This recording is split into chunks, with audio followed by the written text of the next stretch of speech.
Hi, kamusta mga Relentless for Change, mga RFC friends and followers? At nag-umpisa ho kasi itong Relentless for Change advocacy noon pong panahon ng pandemic, and nasabi ko sa inyo, ako po ay fan ni Kobe Bryant, yung Relent.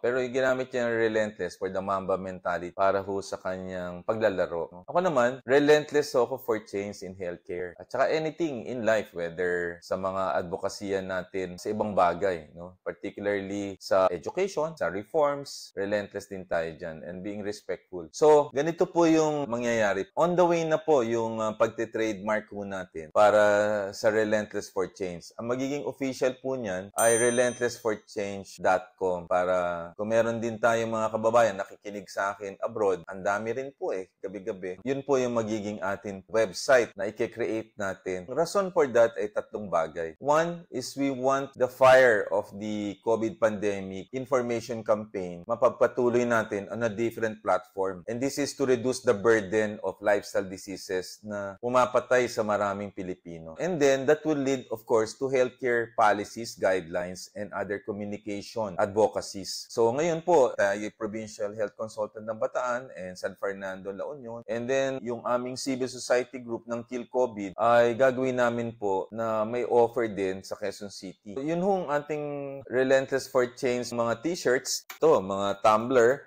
mugs, at saka iba pang paraphernalia. Hindi ho fake yun.